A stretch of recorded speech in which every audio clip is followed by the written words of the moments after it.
Around the Bead podcast, tire talk for trucking, mining, agriculture, and more. Your home for fleet solutions, aiming to inform, pioneer, and entertain the tire world in connected industries. Sponsored by East Bay Tire, keeping essential industries moving forward. We are back with Around the Bead, and today we have a very special guest, Scott Sloan of Titan Tire, Global Ag and LSW Product Manager. Scott, welcome to the show. Are you ready to kick the tires? I'm ready to get this on. Let's go. So that's a mouthful. It was. I'm very impressed, too. So congratulations. What is the Global Ag and LSW Product Manager role? Well, to be honest, I don't know. Honestly, we've evolved into this position, and my job basically is to take everything that we know out in the field and bring it to the R&D. So I work with both not only sales and marketing, but with the engineering. I'm heavily involved in the engineering side. So new tire concepts, new tread designs, LSW. Obviously, that's been I'm kind of the father of LSW, if you will. I built the first one in 1998. Okay, that's how long I've been dealing with LSW. So have the LSW key, but products are evolving, and with my group of ag specialists who are essentially field technicians that are running across the United States, we get immediate feedback from the end user. So if they're having an issue with an application with a particular tread design and a particular application, I can take that feedback back and get with our R&D group that's located right here in Des Moines, Iowa, and get with them and get after it. Changes, and make the changes. So we're going to talk a lot today about LSWs, but your role does encompass all ag tires. It does. We make more than LSWs. We are a full line of tires. Everything from wheelbarrow tires and lawn and garden now to the largest ag tire in the world. So we've got the full package between us and the Carlstar group that we acquired last year. Let's delve in for our audience. My affection for Titan is this brand, it's this culture, it's this company that is almost solely dedicated to ag. Obviously, there's construction products and earth mover products and much more, but it's so much in line with ag. What is the story of Titan Tire? Well, honestly, so Titan actually began in the early mid-1800s as a wheel plant. They actually built all-works tractors, and you can look it up, and we actually have a tractor, an old all-works tractor that they restored in Quincy. They used to make tractors, and then they switched to wheels, the steel wheels that were on the vehicles, right? And they developed this, it was the welding process where they butt welded the rims together. Okay, yeah. And that's where it became electric wheel. So if you look on our rims, it says Titan EW. That EW stands for electric wheel, and that started back in the 1800s. Wow. And then as it progressed, Firestone owned that plant for a while and then ended up selling it in the early 80s when the recession hit and everybody was lopping off all unessential product lines. And then Maury Taylor, who you look him up, he ran for president in 96. He's kind of the father of it all. He came in and purchased that plant in Quincy, Illinois, and turned the lights back on and started up the wheel plant. And then in the mid 1990s, everybody was looking, late 80s, I guess it was. Pirelli had purchased Armstrong. If everybody remembers Armstrong tire, it was Pirelli Armstrong back in 88. And I actually worked at Firestone at the Des Moines plant in those days. I started in 87, and Bridgestone bought us out in 88. So everybody was trying to get a foothold of North American agricultural production in the U.S. And then eventually, Pirelli ended up selling it to Maury, the Armstrong plant in Des Moines in 94, I believe it was. Okay. And that's when Titan Tire was actually born, was in 94. But it was already established as a wheel plant. So and we got to get from 94 to now because those are key years. Yep. But a lot of growing. But that was the birth of the baby right there. I always think of Titan and Goodyear farm tires as such a older brand, but really it's just the last 30 years of history. Yep. For Titan brand, Goodyear goes the Goodyear brand goes back much further. Yeah. But from the Titan side, no, we are probably the kids on the block, if you will, when it comes to to the tire industry itself, Titan. So give us the chapters from 1994 to today. So I was over at Firestone, and then when Maury purchased it, I got a call from they're looking for a couple of young engineers and tire engineers. So I took the call, and for me, the decision was purely it was more money and a different way to work. That's literally all the thought I put into it. It was just starting my family, and instead of doing what I did on the north side of town, I just drove to the south side of town. So, but little did I know, I got myself into quite a company. And obviously Maury is a very entrepreneurial. I always like to say he's the Trump before Trump. He's a very made in America guy. We did everything to keep everything in America. We didn't offshore any of our product lines. And then as we grew and we started playing with LSWs, we were, like I said, I built the first LSW prototype in the plant there in '98. Then 2000. Now let's define that for the audience. LSW is low sidewall, right? Low sidewall technology. So like your truck tires used to be 15-inch with a 36-inch diameter. And now it's a 20-inch with a 36-inch diameter. That's a great comparison. Low sidewall, right? So that's what we were playing with. And it didn't start with the giant ag tires that we know LSWs today. What did it start with? It started with a 12-16.5 skid steer that we made a 12-21.5 skid steer tire. Which still exists today It does. in a 305 546. Yep, and that was our unique sizing on that, and we get those calls all the time. What the heck is, what is this? But 25.4, and then that's your, figuring out what a metric to conventional is. But we were playing with LSW, and then obviously we were trying to grow the business a little bit, and then Goodyear would look to selling their farm tire assets. So what year was that? 2006 is when we actually took possession of Goodyear Farm Tire. Yeah. And that was a game changer because honestly, globally, the Goodyear brand is more recognized than Firestone. We think Firestone's big in the United States, but once you get outside of the continental U.S., it's really not. And I've always thought of Goodyear as the #1 brand globally from a brand equity standpoint. I don't know if that's still true today, but it certainly was 15 years ago. Yes, for sure. And and again, for the same reasons that Bridgestone purchased Firestone was the same reason that we actually Goodyear sold the Goodyear Farm Tire assets, because in the entire portfolio of the Goodyear brand, Goodyear Tire and Rubber Company, they had the blimp, they had Indy Racing, they have all these different structure. That ag segment was less than 2% of the entire thing, and they spent zero time, zero interest in it. It was just a dirty business that somebody had to do it, right? Well, think of it, we're 20 years later, and they've just offloaded their OTR business. Right. So, and we always like to say that, the tip of the tail, and that was Maury's analogy is you had the Bridgestone dog and the Goodyear dog and the Michelin dog, and all the high speed from the head to the, you can tracks and all the stuff all the way through, and then the tip of the tail is their ag segment. Yeah. Right. On the Titan dog, the whole dog is ag. Yeah. Ag and construction. That's all we focus on. That's all we care about. We're not into blimps. We're not into Indy Racing, although it's cool. You're like the metaphor king today. I like this. But and that's how we grew it, right? And so when you're focused on that, you can be a little bit, take more chances in like LSW and push the envelope on something that's been around for 90 years. And again, it was driven by Maury and this dream to be able to, since we made the wheel, we make a tire and make a unique fitment. Sure. The dream was to have a wheel and tire go out together, and we're the only ones that had it. Yeah. So, and lo and behold, here we are. Yep.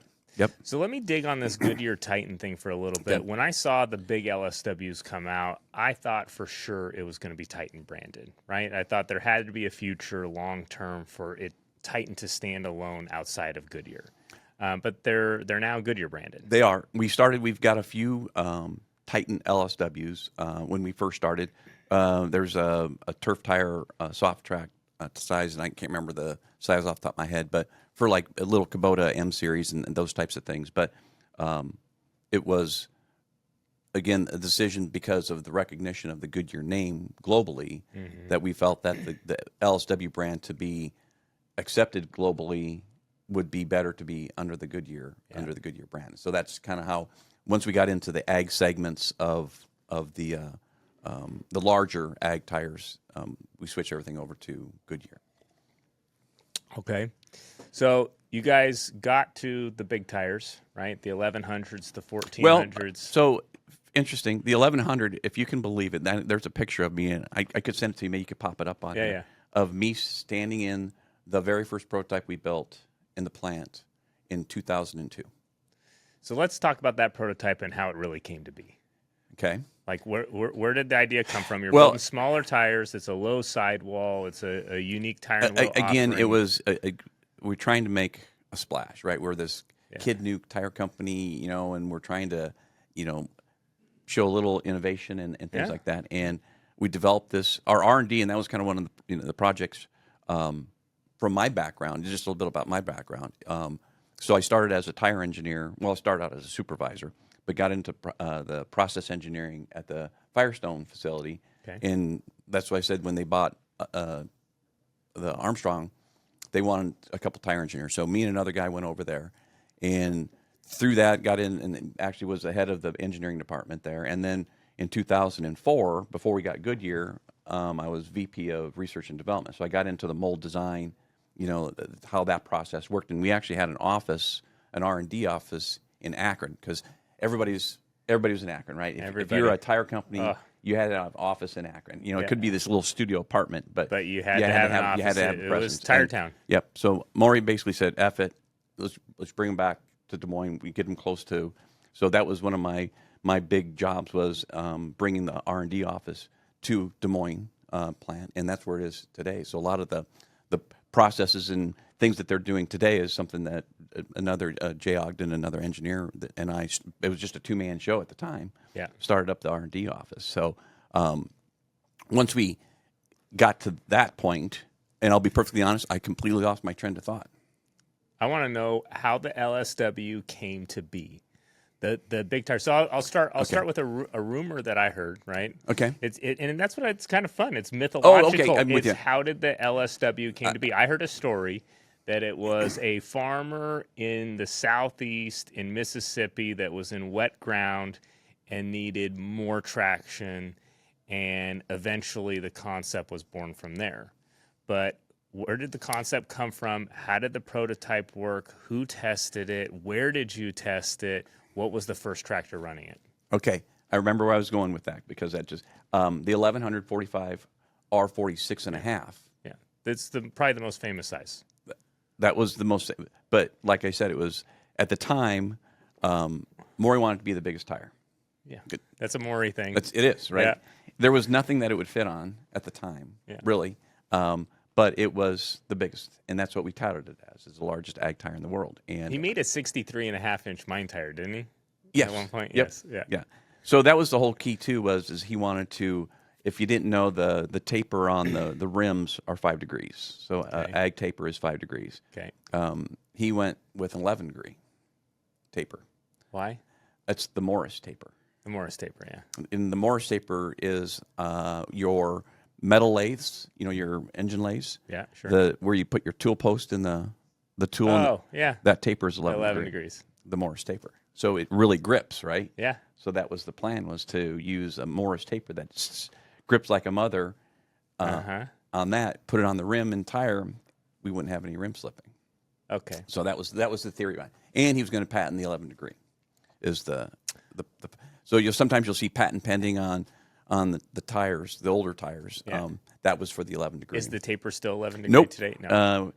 First of all, from a manufacturing standpoint, it's oddball tooling, but most part was we had to make it different. So 46 and a half.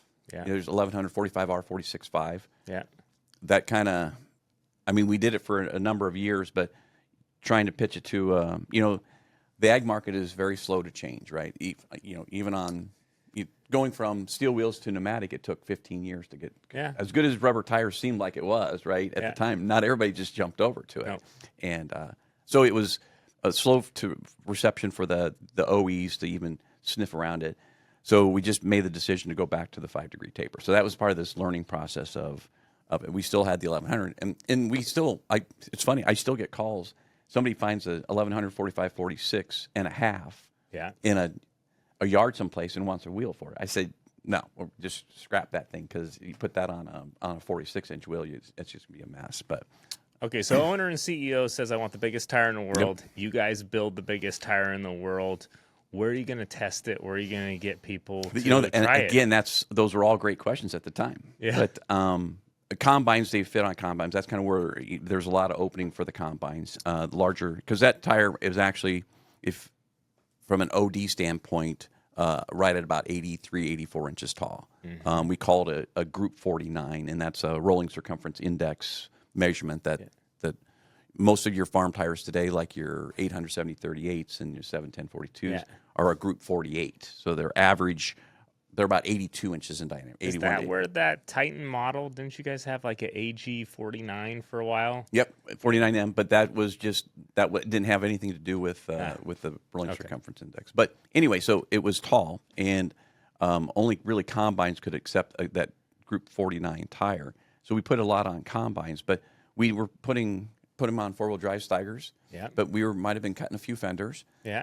To get it to fit. Okay. And again, I got a few pictures of the first few. Send them. We'll put them on. Yeah, it's pretty fun looking back at it to see the what we were doing, and then slowly the market started opening up to be able to accept those. When everybody started jumping to the 838s, and that was kind of the common size.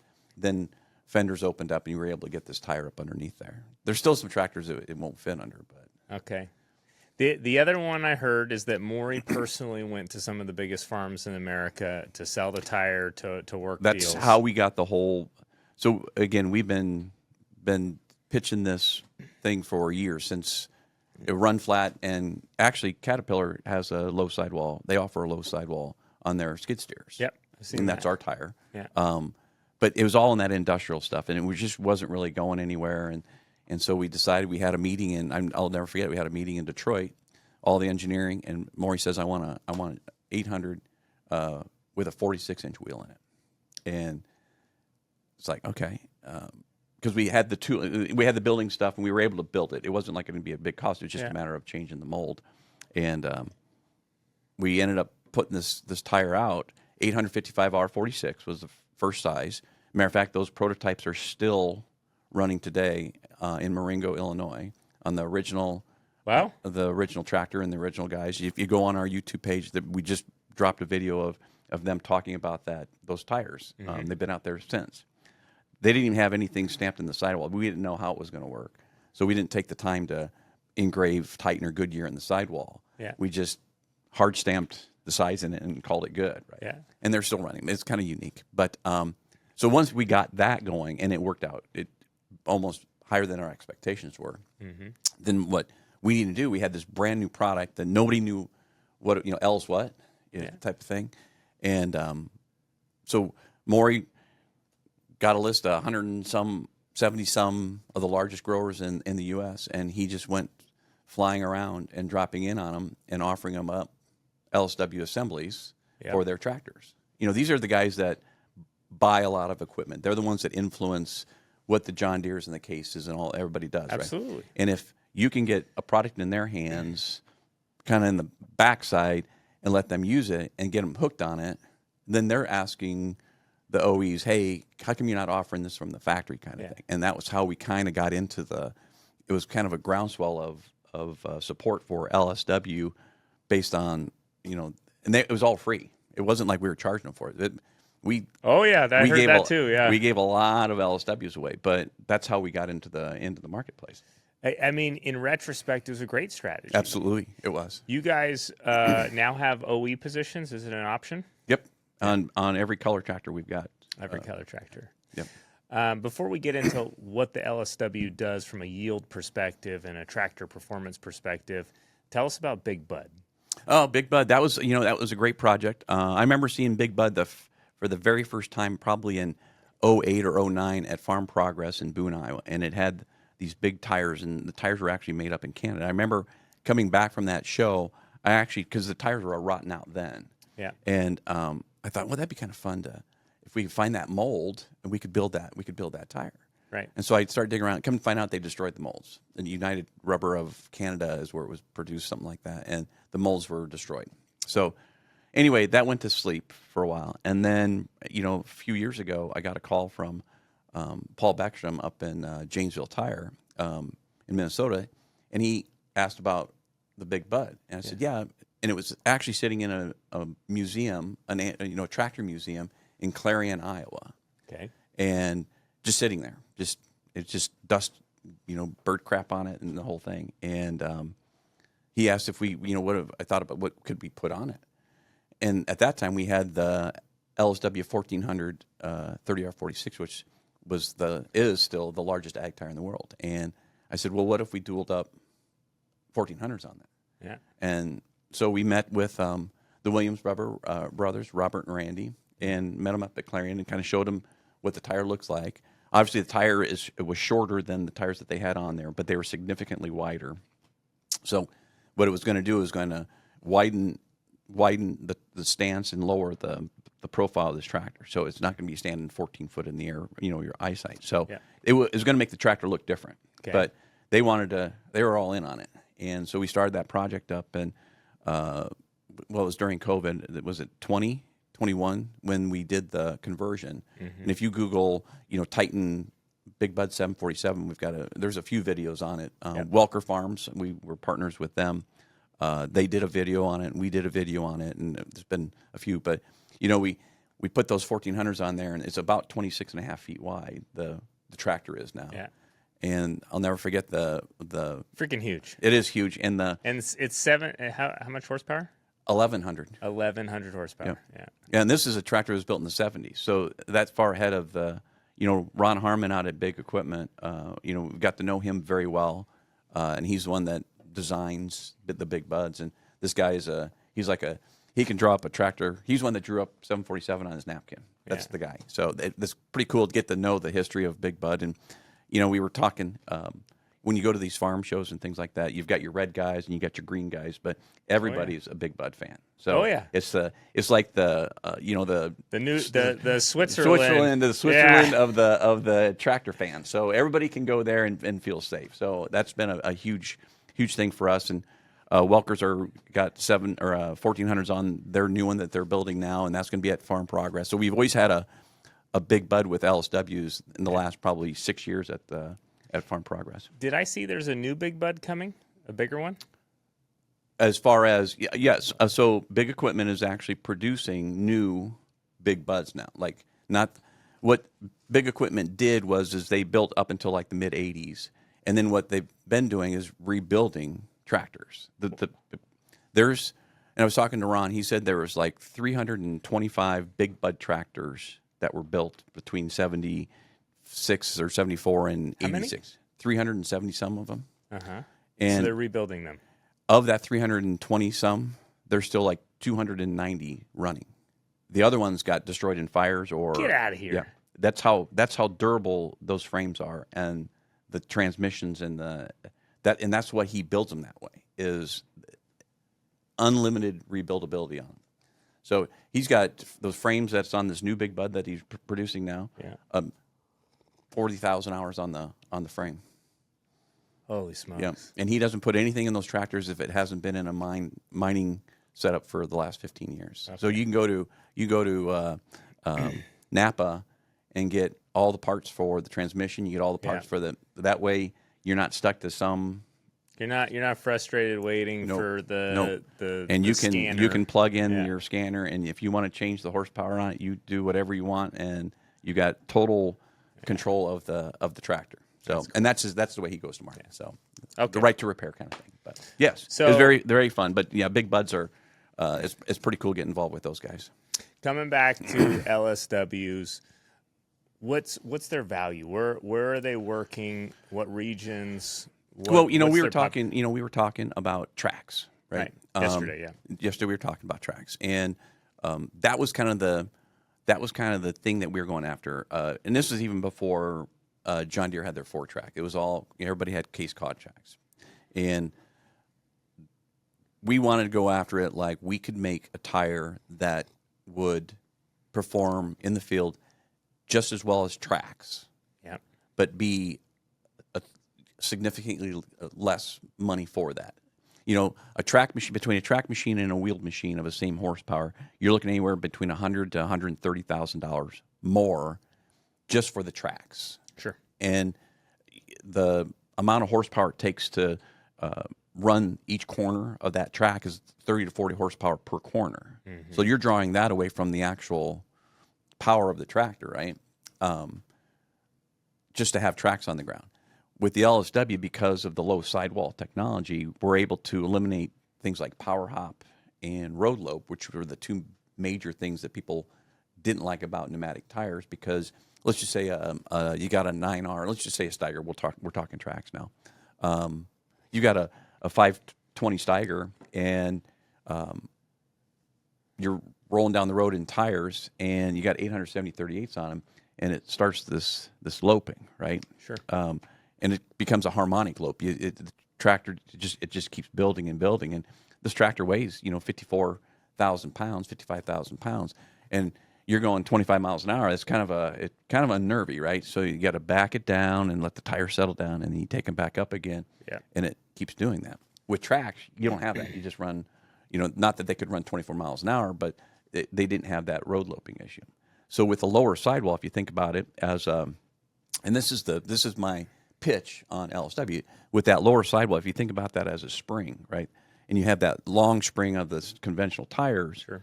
Once that tractor starts hopping, you got this big spring that's just expanding and contracting. So as tire guys, what do we do to do that? We put air in the tire to shorten that spring, to dampen the bouncing effect. Okay. A little side note, we've got IF and VF technology out here these days now that we're taking a lot of air out of these tires, right? We want to run low inflation. Yeah, we're going to talk about that. If you're having troubles with road loping because the tire sidewall is too low and you're putting air in the tire, any value that you just thinking you're going to get with IF or VF taking the air out of the tire, you just lost by sticking air into that tire. Right. With LSW, since the tire is physically shorter sidewall, we've already put the dampening effect in the tire up to, from our testing, almost 40% more dampening effect of that tire, and we can run the lower inflation pressure. So we can keep the tractive efficiency to the ground without power hop, but they can run further distances at faster speeds because the dampening effect that they can run faster without road lope. The tracks I felt like came on really strong, really fast. Well, back, remember, was it 07, 08? When did we have $8 corn? There was a binge there. You're probably right. It was. I thought it was high up until like 2011. But yeah, but it was. I mean, there was a lot of $8, and when there was $8 corn, everybody owned a quad track. Yeah.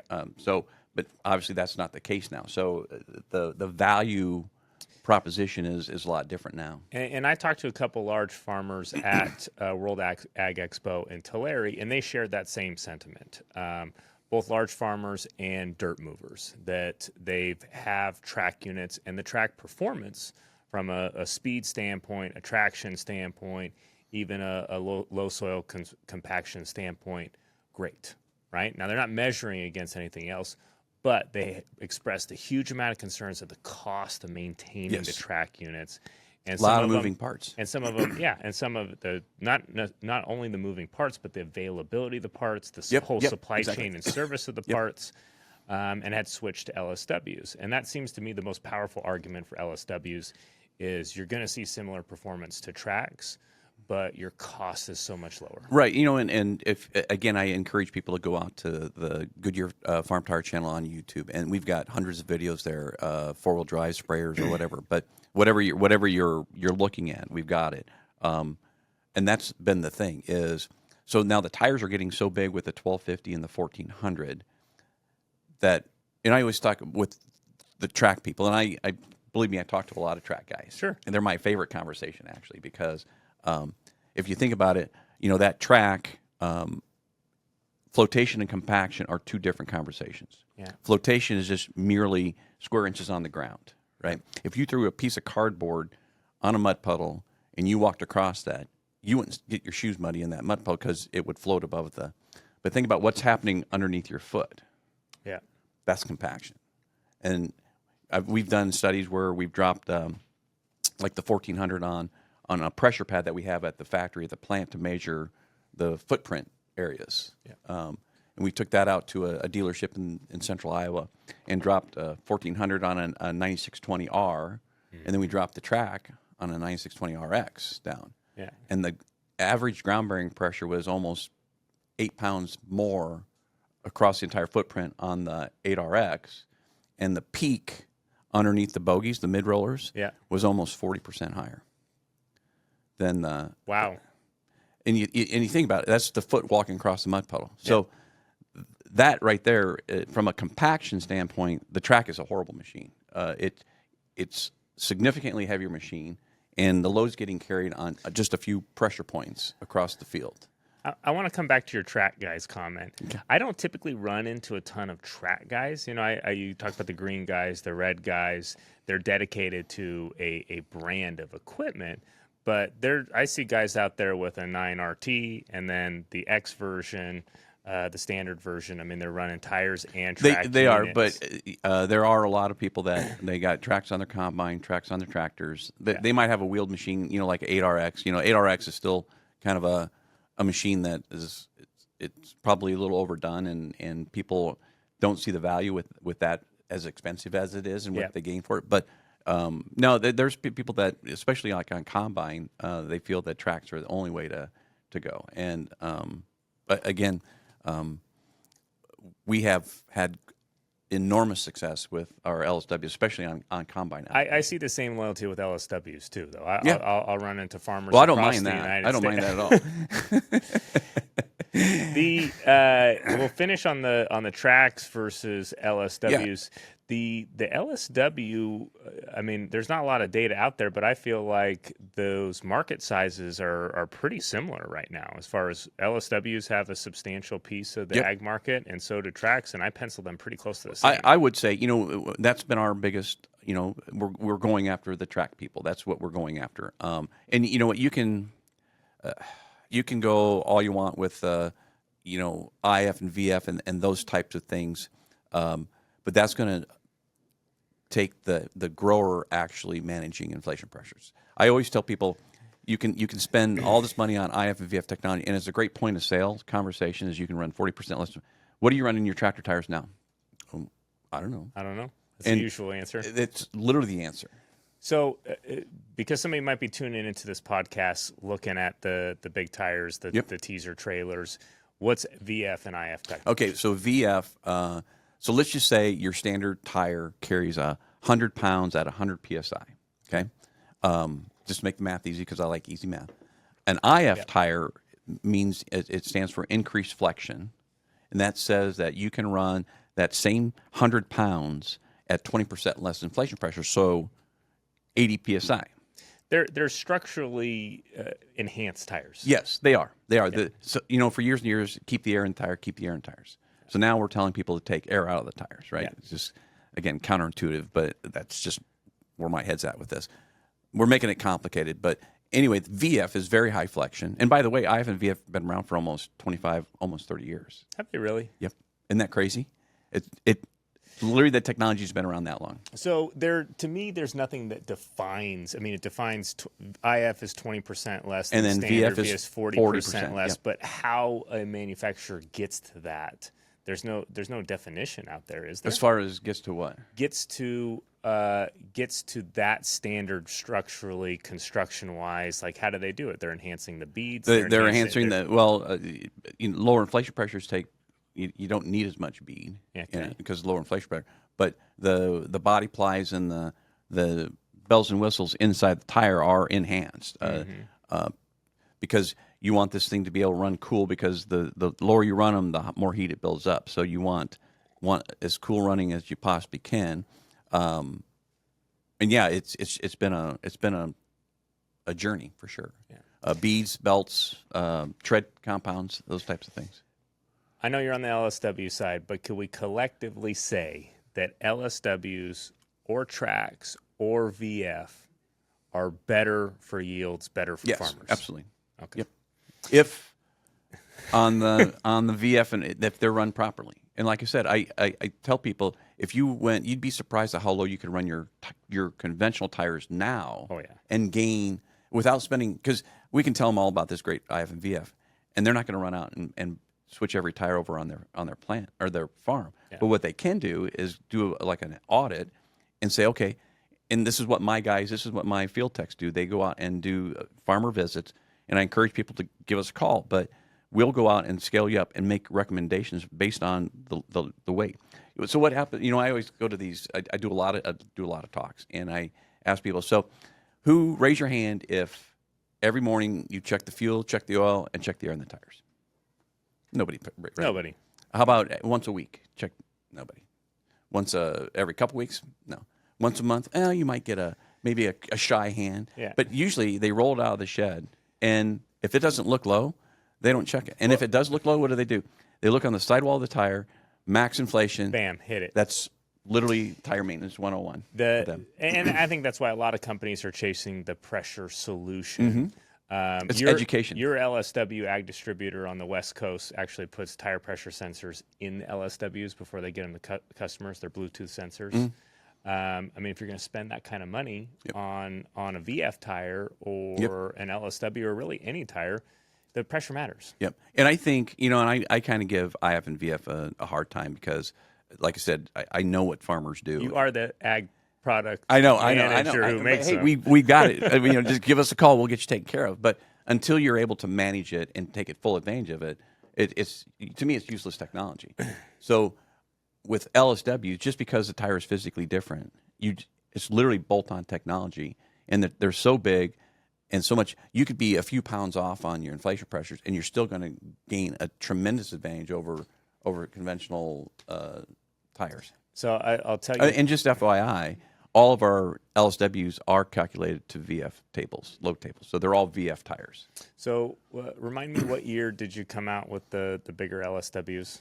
2009. 2009. So I'm dating myself a little bit, but I'll tell you a story from over 10 years ago, some between 10 and 14 years ago. So the LSWs have just come out. And I'm sitting at a dinner table. It's a dealer event with a variety of ag dealers from across the United States. And it's not a Titan dealer event. And one of the dealers there was a big LSW dealer. And we had just gone through a bunch of training on VF, IF technology and how it's going to take over and just dominate the ag industry. And to summarize what he said, look, the LSW, why we're selling so many of them is the concept is incredibly easy for farmers to understand. Yeah. It is a bigger tire and a bigger footprint. There's no voodoo magic on what you have to do with the VF. Bolt-on technology. It's literally bolt-on. There's not additional maintenance that comes with the tracks.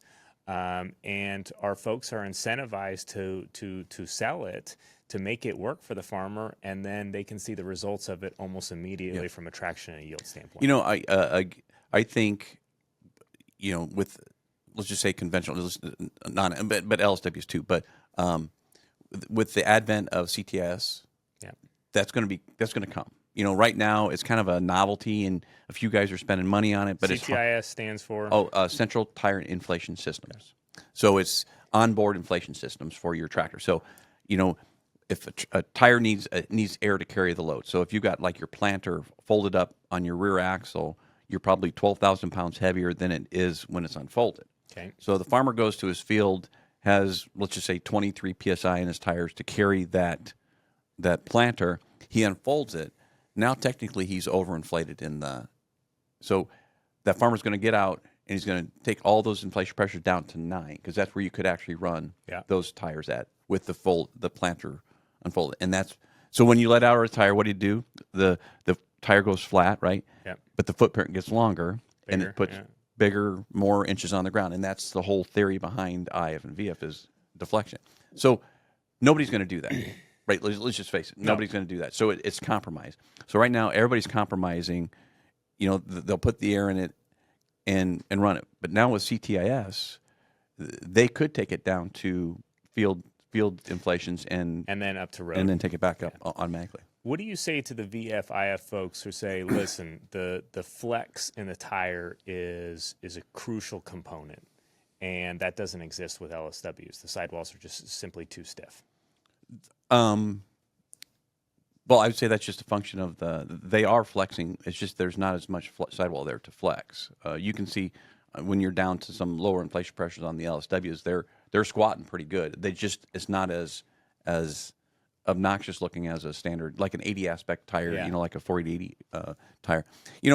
And honestly, I'll be perfectly honest. It's hard pressed to get somebody to run their tires down to 6 psi. Oh yeah, I mean, and that's very where rare. technically it is very rare, and it just doesn't look right. And even though we say it's okay, there's no way you get a farmer to run those.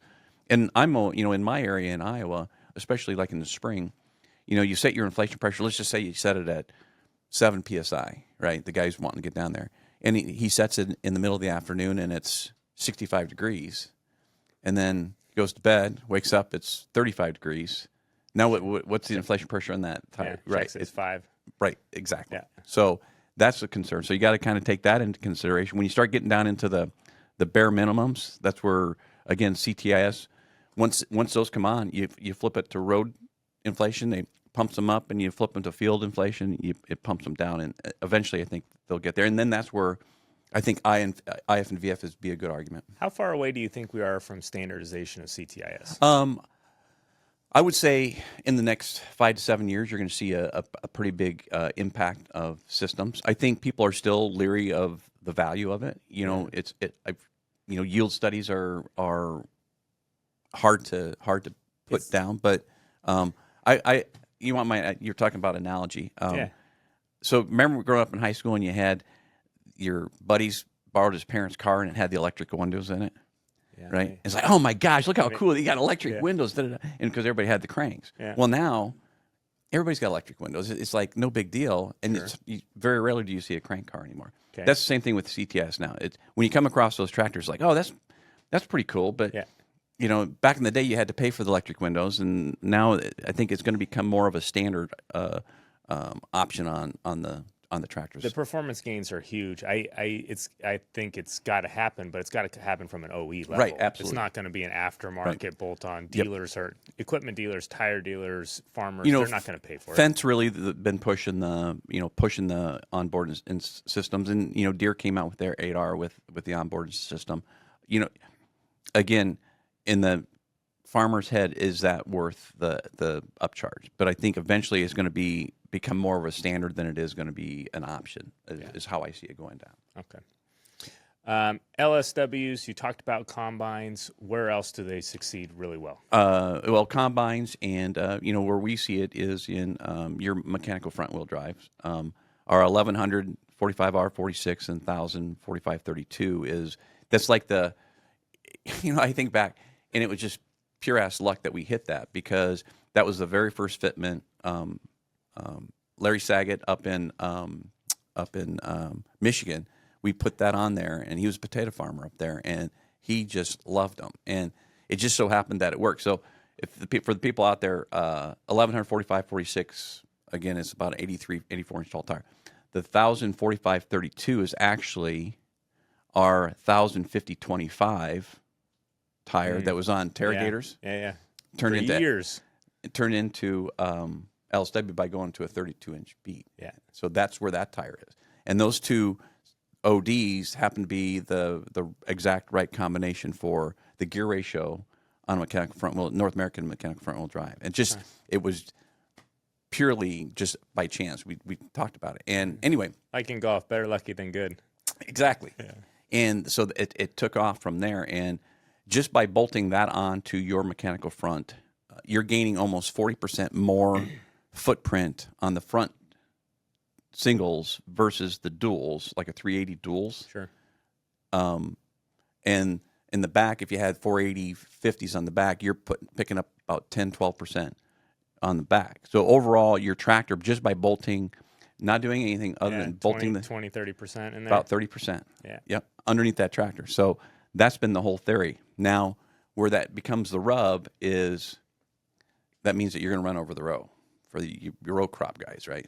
Yeah. And for centuries, I wouldn't say centuries, but for 100 years, it's stay off the row, stay off the row, stay off the row. And now we're telling them to go ahead and run on the row. Run over the row. And that is kind of this paradigm that you're trying to get it to shift. And you get people, once they get in and they give it a shot, they realize that because compaction isn't straight down. Compaction's like a circle or a basketball under the soil, and when you get two of them together, you get what you call pinch roll compaction. So that you got tire here and tire here, and the two compactions come together here.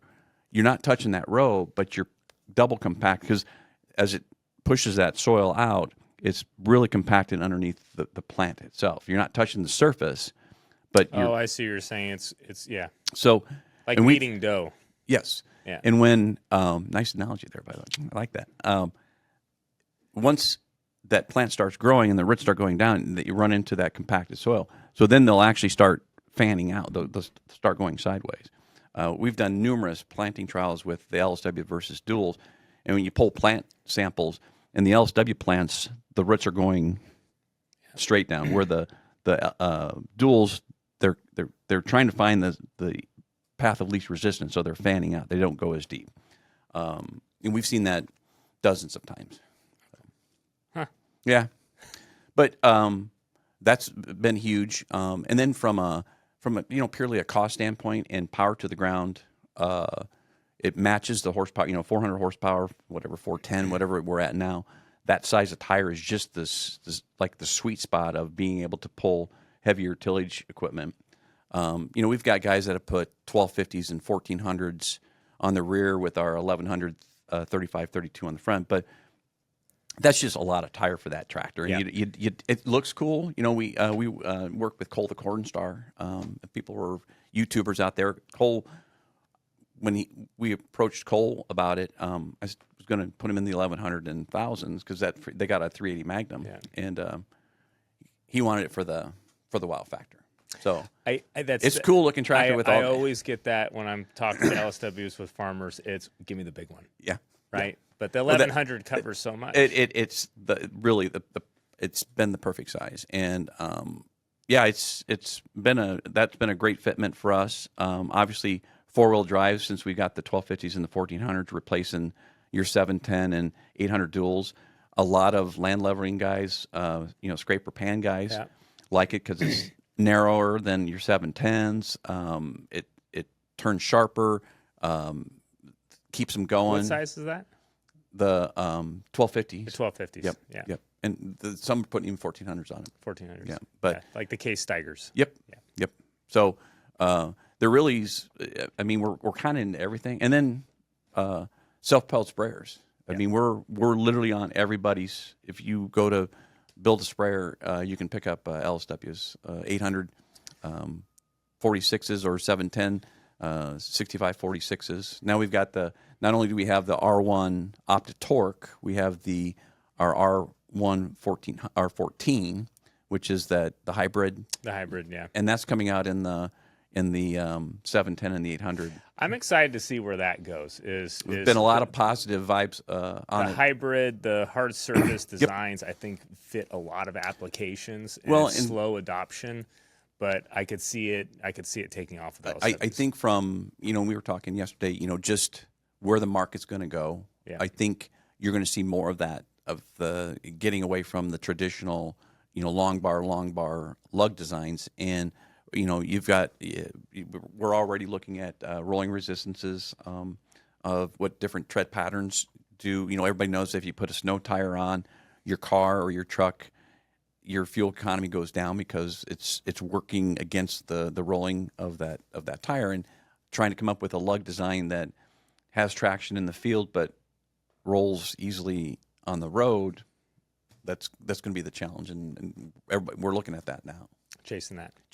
Yep. So Scott, you're the father of LSW, self-proclaimed. That is self-proclaimed. Yeah.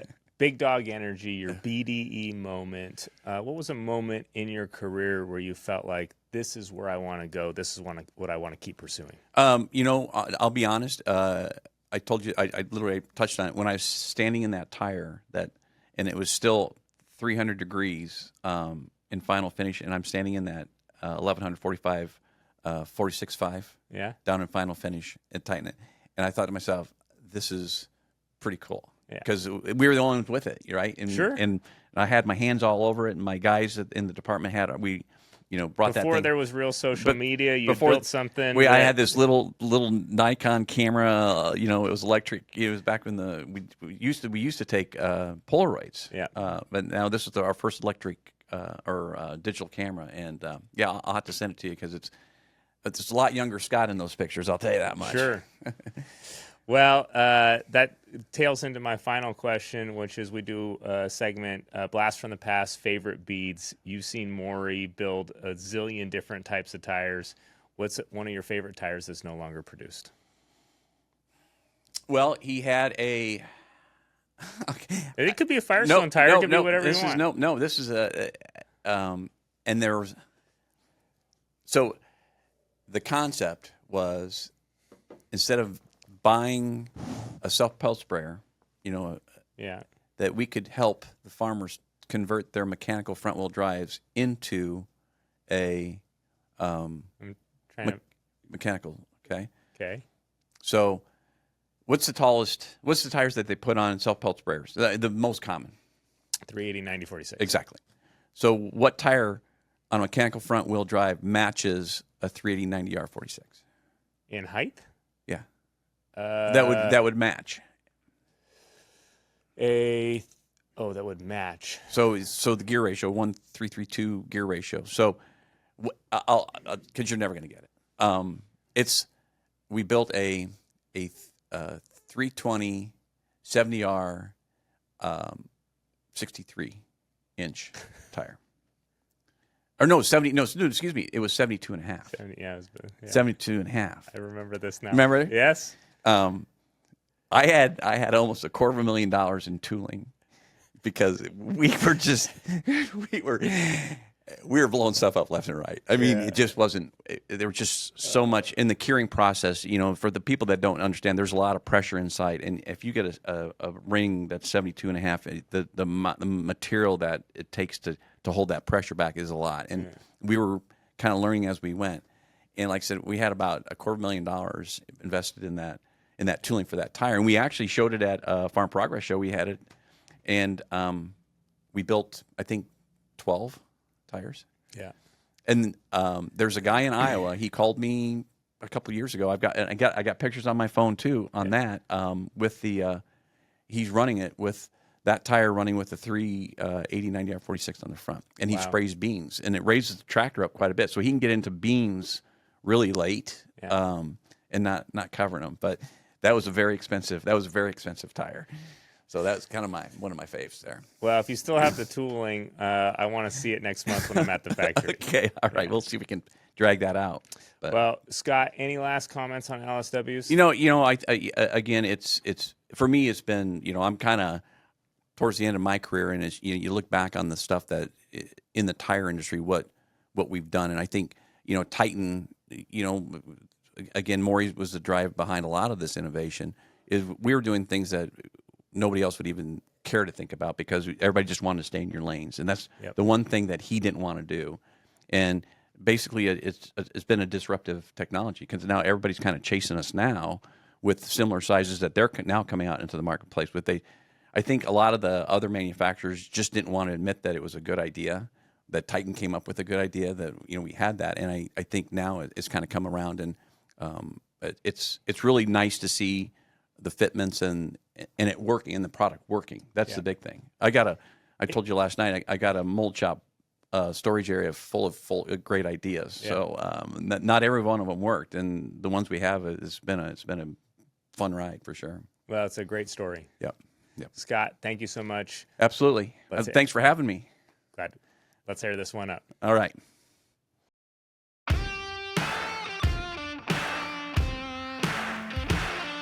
Around the Bead podcast, tire talk for trucking, mining, agriculture, and more. Your home for fleet solutions, aiming to inform, pioneer, and entertain the tire world and connected industries. Sponsored by East Bay Tire, keeping essential industries moving forward.